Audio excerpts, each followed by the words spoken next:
انسانی تاریخ میں جتنے بھی جرنیل جنگجو حکمران گزرے ہیں ان میں چنگیز خان کا نام چند ابتدائی ناموں میں شمار ہوتا ہے، جس نے مختصر سے وقت میں تلوار کے زور سے اس دنیا کا نقشہ بدل ڈالا۔ چنگیز خان کو دنیا میں ظلم، خوف اور دہشت کا باپ جانا جاتا تھا۔ وہ ایک منگول سردار تھا۔ چنگیز خان نے 13 سال کی عمر میں تلوار اٹھائی اور 40 سال کی عمر تک وہ آدھی دنیا کا حکمران بن گیا۔ وہ 1162 عیسوی کو دریائے عنان کے علاقے منگولیا میں پیدا ہوا۔ اس کا اصل نام تموجن تھا۔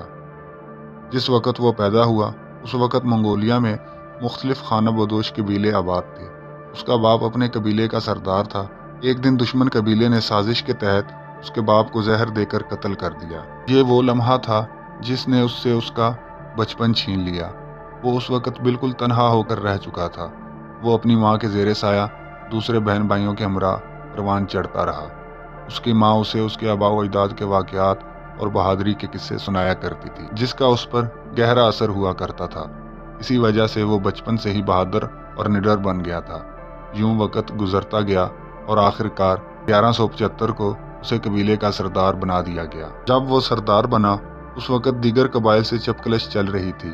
اس نے تمام قبائل اور حلقوں کو اپنے زیر اثر کرنے کی بھرپور کوشش کی، کیونکہ اس وقت منگولیا پر کئی قبائل کی حکومت تھی۔ صورتحال کا جائزہ لینے کے بعد اس نے سب سرداروں کو اکٹھا کیا اور مل کر دیگر علاقوں کو فتح کرنے کا منصوبہ پیش کیا۔ اس مشورے کے بعد وہ بہت مقبول ہو گیا۔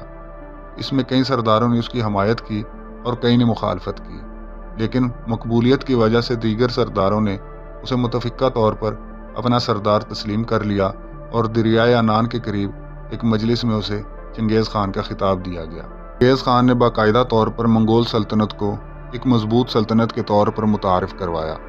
منگول سلطنت کی فوج کی تنظیم نو کے ساتھ ساتھ دیگر اداروں کو بھی مضبوط بنیادوں پر کھڑا کیا۔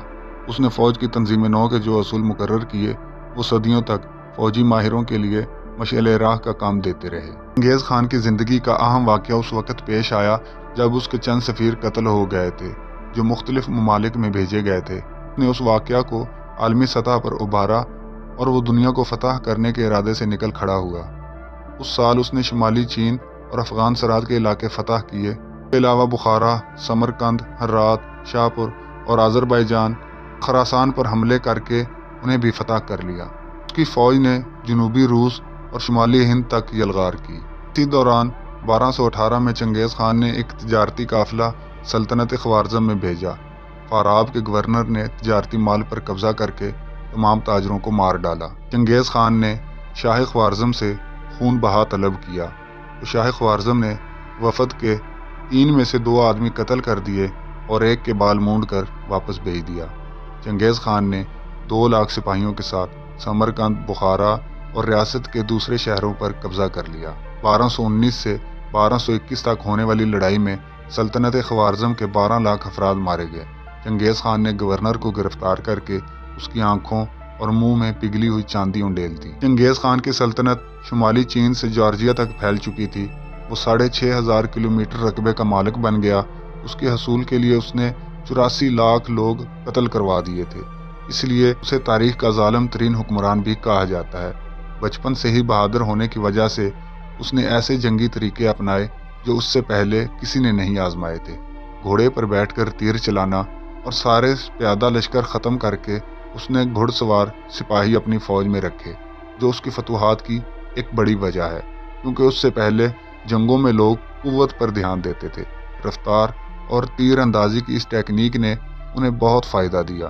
چنگیز خان کا لشکر بہت ہی ظالم اور سفاک تھا۔ یہ جس علاقے کو بھی فتح کرتے تھے وہاں لوگوں کو قتل کر کے ان کے سروں سے مینار بنا دیا کرتے تھے۔ اس جنگ میں یہ بچوں، بوڑھوں اور عورتوں کو بھی قتل کر دیتے تھے اور خوب لوٹ مار کرتے تھے۔ چنگیز خان 18 اگست 1227 کو ایک جنگی مہم کے دوران مارا گیا تھا، جس کے بعد اس کے بیٹوں نے اسے اس کے خزانوں سمیت نامعلوم مقام پر دفن کر دیا تھا۔ دوستو، کہا جاتا ہے کہ اس کے ساتھ اس کے غلام اور بیویاں بھی قتل کر کے دفن کر دی گئی تھیں، اور اس مقام کو پوشیدہ رکھنے کی غرض سے جنہوں نے قبر کھود دی وہ اور جو سپاہی وہاں موجود تھے ان کو بھی قتل کر دیا گیا تھا۔ یوں چنگیز خان کی قبر دنیا کی نظروں سے 800 سال تک اوجھل رہی، مگر اکتوبر 2004 میں اس کی قبر دریافت ہوئی اور دنیا کو پہلی بار اس کی دولت اور شان و شوکت کا اندازہ ہوا۔ دوستو، چنگیز خان کہا کرتا تھا، میں نے ہر دشمن کو شکست دی مگر میں اپنی تقدیر کو فتح نہ کر سکا۔ اور یہی حقیقت ہے کہ انسان دنیا میں اپنے ہر دشمن، ہر چیز کو شکست دے سکتا ہے، لیکن انسان اپنی تقدیر اور موت کو کبھی شکست نہیں دے سکتا۔ دوستو، اگر ویڈیو اچھی لگے، ویڈیو پسند آئے تو اسے لائک اور شیئر ضرور کریے۔